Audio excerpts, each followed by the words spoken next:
بسم اللہ الرحمن الرحیم۔ گمنام ہیرو کے معزز ناظرین السلام علیکم۔ دوستو لائک ضرور کر دیا کریں، شکریہ۔ آئیے چلتے ہیں کہانی کی طرف۔ ابھی مسولینی کو ہوش میں آئے 5 ہی منٹ گزرے تھے کہ باہر دروازے پر کسی نے ہاتھ ڈال دیا۔ میں نے فوراً ہی اندر سے کنڈی چڑھا لی۔ جب وہ باہر کا ارل کھول چکے تو دروازہ پیٹنے لگے۔ طاہر علی مجھے گندی گندی گالیاں دے رہا تھا۔ دروازہ کھولوئے ورنہ میں اسے توڑ دوں گا۔ اس کی آواز سن کر مسولینی دروازے کے پاس جا پہنچا۔ برآمدے میں وہ لالٹین جل رہی تھی۔ وہ تختے کی جھریوں میں سے جھانک کر بولا، باہر قدیم خان اور اس کے ساتھی کھڑے ہیں، ہماری کار وہ ادھر ہی لے آئے ہیں، کچھ اور لوگ بھی ان کے ساتھ ہیں۔ مسولینی کا لہجہ بہت زخمی تھا۔ وہ میری طرف دیکھے بغیر وہ بڑبڑایا، آپ نے اچھا نہیں کیا سردار صاحب، ان سے بھگتیں، اب آپ ہی بھگتیں، ہم نے کبھی ایسی ذلت نہیں اٹھائی تھی۔ مجھے افسوس ہے مسولینی، میرا فیصلہ واقعی بہت غلط تھا۔ یہ کہتے ہوئے میں کمرے کی عقبی کھڑکی کے پاس جا پہنچا۔ میں نے اسے کھولا، اس کے سامنے کوئی جالی یا سریے نہیں لگے تھے۔ بائیں ہاتھ پر بھی ایک دیوار تھی اور سامنے بھی لگتا تھا۔ کوارٹروں کے عقب میں کوئی 10 فٹ چوڑا صحن بنا تھا اور غسل خانے بھی وہیں بنائے گئے تھے، مگر ان تک پہنچنے کے لیے ہمارے کمرے میں کوئی راستہ رکھا گیا تھا۔ دروازہ دڑا دڑ بج رہا تھا اور اسے وہ کسی بھی لمحے توڑ سکتے تھے۔ برآمدے میں کوئی 13-14 آدمی جمع ہو گئے تھے اور بہت زیادہ غضبناک ہو رہے تھے۔ آؤ مسولینی، میں باہر نکل رہا ہوں، مگر اس گل خان کا کیا کریں، اس کو پڑا رہنے دو، آؤ، یہ کہہ کر میں کھڑکی میں دوسری طرف کود گیا۔ مسولینی میرے کہنے کے مطابق اس میں سے چھلانگ لگا دی، مگر عین اس وقت بائیں ہاتھ کی دیوار مجھے 2 آدمی اوپر آتے دکھائی دیے۔ دیوار اونچی تھی اور وہ بھی سہارا ہی تلاش کر رہے تھے کہ مجھے ان میں سے ایک کے ہاتھ میں اسٹین گن نظر آ گئی، جسے اس نے دیوار پر رکھ دیا تھا تاکہ چڑھنے کے بعد آسانی رہے۔ میں نے اچک کر وہ اسٹین گن پکڑ لی اور پھر اوپر اٹھا۔ میرا مغز الٹنے لگا، وہ ہمارے جان کے دشمن ہو رہے تھے، ایسے میں اسے بخش دینا کوئی عقل مندی کی بات نہیں تھی۔ میرے ذہنی تلاطم نے مجھے پھر وحشی بنا دیا تھا۔ جیسے ہی وہ اوپر اٹھا میں نے اس پر اسٹین گن داغ دی۔ ایک بھیانک چیخ مار کر وہ دیوار سے کھسک گیا۔ چیخ میں ایسی تلابیلی تھی کہ جو چاروں طرف آگ لگا گئی۔ ان لوگوں کو تیش میں آ کر دروازہ توڑ دیا، مگر میں اور مسولینی اس وقت وہاں عقبی دیوار پر جا چڑھے تھے۔ کمرے میں گھستے ہی ان لوگوں نے گل خان کو بے ہوشی کی حالت میں دیکھا تو اس سے کوئی طرد کرنے کے بجائے وہ کھڑکی کی طرف لپکے، مگر میں اور مسولینی اس وقت تک دیوار کی دوسری طرف چھلانگ لگا چکے تھے۔ معلوم یہ ہوا کہ نیچے گہرائی ہی گہرائی ہے۔ دیوار پہاڑی کے بالکل آخری حصے پر تھی، جس سے پرے جانے کے بعد کوئی شاید ہی زندہ سلامت بچتا ہوگا۔ ہم نیچے گئے کہ 5 منٹ تک ہمیں کسی بھی چیز نے سہارا نہیں دیا۔ میری گرفت بہت مضبوط تھی، وہ اتفاقاً ہی میرے ہاتھ میں آ گئی اور اب میں اسی پر تکیہ کر رہا تھا۔ عین اس وقت دیوار کے اوپر سے کسی نے ہم پر گولیاں برسائیں، مگر ہم تو مسلسل نیچے کھسک رہے تھے، کوئی بھی گولی کارگر نہیں ہوئی۔ پہلی باڑ کے بعد 1 منٹ کے وقفے سے ان کے ہاتھ لبلبی پر جا پڑے، مگر اس عرصے میں ہم بہت نیچے جا چکے تھے۔ پہاڑ کی تلہٹی میں اب ہمیں وہ شور سمجھ میں آنے لگا تھا۔ لوگ واقعی نہر کی کھدائی میں مصروف تھے۔ بے شمار لوگ جو گیس کے ہنڈولوں کی روشنی میں اس مٹی کے ساتھ لڑ رہے تھے، ان کی تعداد کوئی 300 تو ضرور ہوگی۔ وہ سروں پر مٹی لاد کر کناروں تک پہنچا رہے تھے۔ کہیں کہیں گدھے بھی دکھائی دیتے تھے اور کچھ لوگ ایسے تھے جو ہاتھوں میں چابک لیے ان کے گرد گھوم رہے تھے۔ رات کے اس حصے میں وہ منظر دیکھ کر ہم حیران رہ گئے۔ نہر کا پاٹ کوئی 500 گز چوڑا تو ضرور ہی تھا۔ وہ ہر جگہ پھیلے ہوئے تھے اور وہ جو ان سے یہ بیگار لے رہے تھے، ان کا غم غصہ دیکھنے کی چیز تھا۔ کئی ایک تو ان میں سے گھوڑوں پر سوار تھے۔ چٹکی ہوئی چاندنی میں ان کی آوازیں اور ان آوازوں کی ماتمی بے بسی مجھے سب کچھ سمجھا رہی تھی۔ مسولینی سب کو بڑے غور سے دیکھ رہا تھا، بولا، ان میں سے تو کئی لوگ میرے گاؤں کے ہیں۔ اس کی آواز بہت ہی گلوگیر ہو گئی تھی، اس کا مطلب ہے کہ انہیں اسی بیگار کے لیے یہاں لایا گیا تھا، مگر ان میں کوئی نظر نہیں آتی، اتنی دور سے شاید ہمیں نظر نہ آ رہا ہو، آؤ آگے چلتے ہیں۔ یہ کہہ کر میں کپڑے جھاڑتا ہوا اپنی جگہ سے اٹھ گیا۔ ہمارے عقب سے اب گولیوں کی آواز نہیں آ رہی تھی، شاید انہوں نے اپنا پینترا بدل لیا تھا اور وہ کسی دوسری راہ سے ہمارے تعاقب میں لگ گئے تھے۔ ہمیں پناہ کی ضرورت تھی اور میری سمجھ میں نہیں آ رہا تھا کہ ہم ان سے تنہا کیسے نپٹ سکیں گے اور ان کے اتنے بڑے شیطانی کارخانے کو کیسے بند کر سکیں گے۔ اتنی گولیاں وہاں چل گئی تھیں اور ان کی گونج چاروں طرف یوں پھیل گئی تھی کہ ارد گرد کے چرند پرند حیران ہو کر اپنے اپنے گھونسلوں اور کچاروں سے باہر نکل گئے تھے، مگر نہر کی کھدائی میں مصروف لوگوں کو احساس تک نہیں ہوا تھا کہ ان کے گرد ہو کیا رہا ہے۔ اس کا مطلب یہ تھا کہ وہ ایسی آوازوں کے عادی ہو چکے تھے اور وہ اسے روزمرہ کا کوئی معمول سمجھ رہے تھے، ورنہ وہ دہل جاتے، اپنے ہاتھ روک لیتے، وہ مٹی اٹھاتے اٹھاتے رک جاتے اور ایک دوسرے سے اتنا تو ضرور پوچھتے کہ کس کی زنجیر ٹوٹی ہے، کس کے لیے تھی، کون نیا قیدی آیا ہے اور کس نے جان آفرین کو پیش کی ہے۔ کچھ نہ کچھ تو وہ ضرور ہی کہتے، مگر نہیں، ان کے کتالوں کی آوازیں جوں کی توں ابھر رہی تھی اور وہ اپنے کام میں مصروف، بے حد مصروف، کہ چند چابک والے ان کے ارد گرد موت کے فرشتے بنے منڈلاتے رہتے تھے اور وہ اس احرام کی تعمیر میں ان کا ساتھ دیتے تھے۔ کسی کو کسی کا ہوش نہیں تھا۔ بیگار میں پکڑے ہوئے ان لوگوں کی ہمت اتنی سی ہی تھی کہ ٹوکری رکھ دے اور جان دے دے، بہت ہی نہیں ہوتی تھی کہ گولیوں والے بھی وہاں موجود ہوتے۔ عین اس وقت مجھے محسوس ہوا کہ کچھ گھڑ سوار بہت تیزی سے پہاڑی کا چکر کاٹ کر اس طرف آ رہے ہیں جہاں ہم کھڑے تھے۔ ان کی تعداد 10 تو ضرور ہوگی اور وہ ہماری تلاش میں وہاں تک آ پہنچے تھے۔ ان سے براہ راست ٹکرا جانا ہمارے لیے کسی بھی طرح ممکن نہیں تھا۔ میری اسٹین گن میں صرف وہ گولیاں موجود تھیں۔ مسولینی بالکل خالی ہاتھ تھا اور ہمارے سامنے ایک جوئے شیر آ گئی تھی جسے بہرحال ہمیں پاٹ دینا تھا۔ ہمارے دشمن سر تا سر مسلح تھے اور انہیں انتقامی جذبے نے پاگل کر رکھا تھا۔ آؤ مسولینی، ہم ادھر جنگل کی طرف نکلتے ہیں، آؤ، ورنہ یہ ہمیں جان سے مار دیں گے۔ میں نے جھاڑیوں میں کوہنیوں کو بل لیٹتے ہوئے کہا۔ ایک ایک لمحہ بہت قیمتی تھا۔ مسولینی بھی میرے ساتھ جھاڑیوں میں لیٹ کر آگے بڑھنے لگا۔ جنگل آہستہ آہستہ بہت گھنا اور گہرا ہوتا جا رہا تھا۔ میں اور مسولینی دبیز جھاڑیوں کے بیچ میں سے کوہنیوں کے بل لیٹ کر آگے بڑھ رہے تھے۔ حالت ہماری یہ ہو گئی کہ دونوں کے ہاتھ اور کوہنیاں چھل گئے، کپڑے بھی جگہ جگہ سے پھٹ گئے، مگر ہم کسی مضبوط اور محفوظ پناہ کی تلاش میں مسلسل آگے بڑھتے رہے۔ جنگل اس قدر گھنا ہو گیا تھا کہ اوپر ہمیں آسمان بھی نظر نہیں آ رہا تھا۔ اس میں شیشم، کیکر، جھنڈ اور اس قسم کے درخت سے جا بجا راستہ روکتے تھے اور وہ اتنے قریب قریب اگے تھے کہ ہمیں یہی احساس ہوتا تھا کہ ان کے بیچ میں سے گزرنا مشکل ہوگا۔ جھاڑیاں اس قدر زیادہ تھیں اور ان کی بیلیں یوں پھیلی ہوئی تھیں کہ میں اور مسولینی ہانپنے لگتے۔ اب نہر ہمیں دکھائی نہیں دے رہی تھی۔ وہ لوگ اوٹ میں چلے گئے تھے مگر ان کا شور اب بھی وہاں تک سنائی دیتا تھا۔ اچانک ہمیں ایک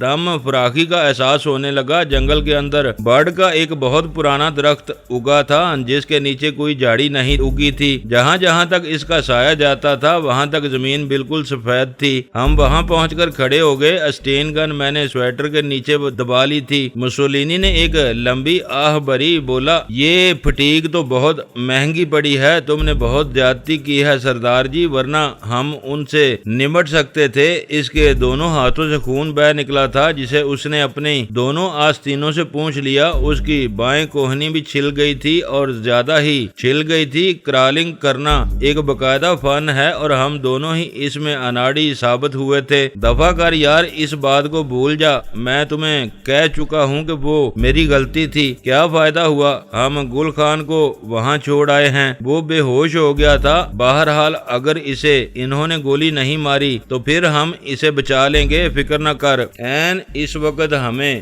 سامنے کی جھاڑیوں میں سے کسی کے چیخنے کی آواز سنائی دی۔ آواز عورت کی تھی۔ لگتا تھا وہ اپنے مد مقابل کو موٹی موٹی گالیاں دے رہی ہے۔ ابھی ہم صورتحال کو سمجھنے بھی نہ پائے تھے کہ ایک آدمی جھاڑیوں میں سے کسی کو کھینچتا ہوا بڑھ کے درخت کے نیچے آ گیا۔ ابھی ہم دوسری طرف گھنی جھاڑیوں میں سے نکلے ہی تھے، فاصلہ اتنا تھا کہ وہ فوراً ہی ہمیں نہ دیکھ سکا۔ اس نے عورت کو کھینچ کر چتکبری چاندنی کے سامنے میں پھینک دیا۔ وہ کوئی بہت ہی جوان عورت تھی جس کو اس نے وہاں لا ڈالا تھا۔ اس کے پیچھے ایک اور آدمی بھی تھا، وہ بھی تیزی سے وہاں جھاڑیوں میں سے نکلا اور بولا، کیوں شور مچاتی ہے سونیے؟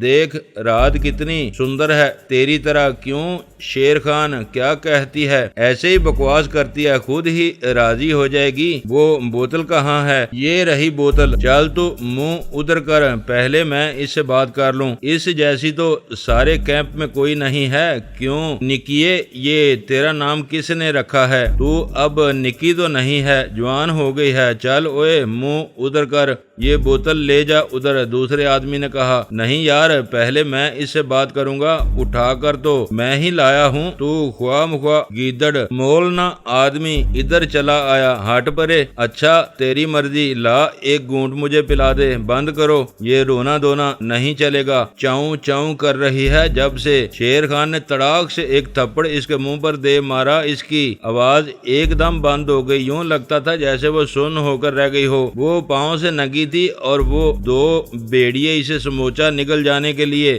آپس میں صلاح مشورہ کر رہے تھے۔ یہ کیا ہو رہا ہے مسولینی؟ تم دیکھ ہی رہے ہو، مجھ سے کیا پوچھتے ہو؟ گولیاں دو ہی ہیں میرے پاس اور میں انہیں ضائع نہیں کرنا چاہتا۔ یہ کہہ کر میں بلاخض رفتار سے لپکتا ہوا شیر خان کے پاس جا پہنچا اور جاتے ہی میں نے اس کی کمر میں ایسی ٹھوکر لگائی کہ وہ سر کے بل اچھلتا ہوا دوسری طرف جا گرا۔ وہ بے بس عورت درمیان میں جھول کر رہ گئی تھی اور اگر میں وہاں نہیں پہنچتا تو پھر کچھ بھی باقی نہ بچتا۔ آبروئیں اسی طرح لٹتی ہیں میری۔ دگڑ دگڑ سے پریشان ہو کر تانے کے پیچھے چھپا ہانڈا ایک دم وہاں سے اٹھا اور مجھے شیر خان کی کمر پر ٹھوکر لگاتے دیکھ کر بولا، اوے تو کون ہے کتے کے بچے؟ تو ماما لگتا ہے نکی کا۔ ابھی وہ اتنی ہی بات کہہ پایا تھا کہ مسولینی نے اسے پیچھے سے لپک کر اس طرح دبوچ لیا کہ پھر وہ بات ہی نہ کر سکا۔ مسولینی نے اسے زمین سے کئی ہاتھ اوپر اچھال کر نیچے پھینکا۔ تب اس کو احساس ہوا کہ بات اتنی آسان نہیں ہے جتنی وہ سمجھ رہا ہے۔ اس اثناء میں نے اسٹین گن سیدھی کر لی تھی۔ شیر خان اس حسین چاندنی کے سائے میں مجھے دیکھ کر سن ہو گیا۔ وہ جہاں لڑکا تھا وہاں سے اٹھ ہی نہ سکا۔ اٹھ جا شیر خان، اب ہمت ہے تو ادھر آ، یہ نکی تیرے سو ہے، آ ادھر، میں نے اسے للکارتے ہوئے کہا۔ اس عرصے میں مسولینی نے ہانڈے کو بری طرح پیٹنا شروع کر دیا تھا۔ وہ اسے مارتا ہوا اس کے پاس لے آیا۔ لے بیبی، اس کے منہ پر تھوک، اس بدماش نے کہاں سے اٹھایا تھا؟ ادھر جنگل میں ان لوگوں نے عورتوں کا کیمپ لگایا ہوا ہے بھائی جی، میں اپنی ماں کے پاس سوئی تھی، اس نے میرے منہ پر کپڑا باندھ کر مجھے وہاں سے اٹھا لیا۔ وہاں سے ہر روز ہی کچھ عورتیں اٹھا لی جاتی ہیں، وہ انہیں دن کو بھی نہیں چھوڑتے، بد نصیب لوگ، نکی نے کہا۔ شیر خان نے اسٹین گن دیکھ کر اپنے دونوں ہاتھ اوپر اٹھا لیے تھے۔ اس کی بوتل نکی کے قریب ہی پڑی رہ گئی تھی۔ زمین پر بوتل اس نے غضبناک کیفیت میں اوپر اٹھا لی اور اس کا پیندہ پر مار کر الگ کر دیا۔ اب بوتل کا ڈھانچہ اس کے ہاتھ میں تھا جسے اس نے ڈھکنے کی سمت سے پکڑ لیا تھا۔ وہ بہت طاقتور عورت تھی، اگر عام حالات میں وہ ان میں سے کسی ایک کو تھپڑ مار دیتی تو میرا خیال ہے کہ وہ دوبارہ نہیں اٹھ سکتا، مگر اس رات وہ بے بس ہو گئی تھی کہ وہ دو تھے اور ان کے پاس کوئی ہتھیار بھی ضرور ہوگا جن کو ابھی تک انہوں نے ہم پر ظاہر نہیں کیا تھا۔ وہ وپرے شیرنی کی طرح شیر خان کی طرف بڑھی جو میری اسٹین گن کو دیکھ کر لرز رہا تھا۔ بوتل کا ڈھانچہ اپنی جگہ ایک خوفناک ہتھیار تھا۔ نکی جوشے انتقام میں ایک دم شیر خان کے